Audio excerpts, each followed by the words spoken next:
साथियों नमस्कार। करोड़ों केंद्रीय कर्मचारी और पेंशनर्स के लिए एक महत्वपूर्ण खबर निकल के आ रही है, महत्वपूर्ण अपडेट है जिसका इंतजार केंद्रीय कर्मचारी और पेंशनर्स कई दिनों से कर रहे हैं। इसके संबंध में लेटेस्ट अपडेट है, इसके संबंध में हम विस्तार से इस वीडियो के माध्यम से जानेंगे। यहाँ पे आप देख रहे होंगे खुशखबरी, केंद्रीय कर्मचारियों के लिए दिवाली तक हो सकता है 8वें वेतन आयोग का गठन।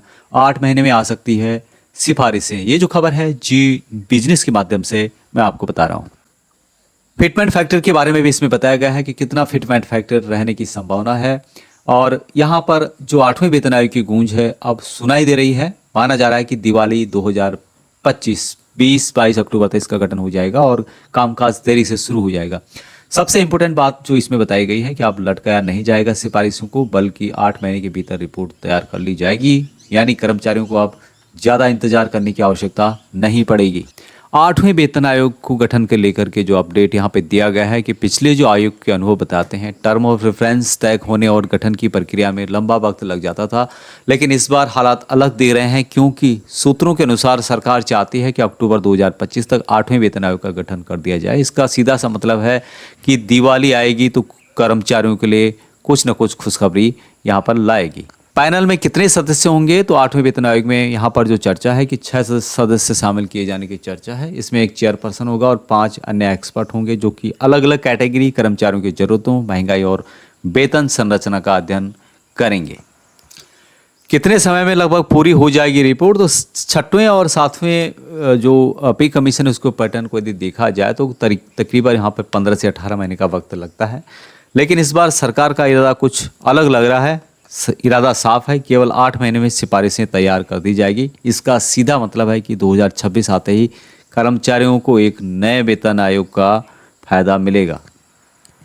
अभी लागू 1 जनवरी 2026 से होगा, एक सब जानते हैं। 8वें वेतन आयोग की सिफारिशें ये लागू कर दी जाएगी। अगर इसमें थोड़ा और देरी होता है तो कर्मचारियों को एरियर के रूप में रकम दी जाती है। अब एक सबसे इम्पोर्टेंट वेतन आयोग के साथ साथ फिटमेंट फैक्टर पूरा डिपेंड इसी पे करता है। फिटमेंट फैक्टर की सबसे अहम भूमिका यहाँ पे होगी, रोल निभाता है, चाहे पेंशनर्स हो चाहे केंद्रीय कर्मचारी हो, सर्विंग हो। तो इस बार कहा जा रहा है और चर्चा है कि 1.92 का फिटमेंट फैक्टर लागू हो सकता है। इसका सीधा सा मतलब है कि कर्मचारियों की बेसिक में सीधी सीधी बढ़ोतरी होगी और जो कुल सैलरी है उसमें इसका असर नजर आएगा।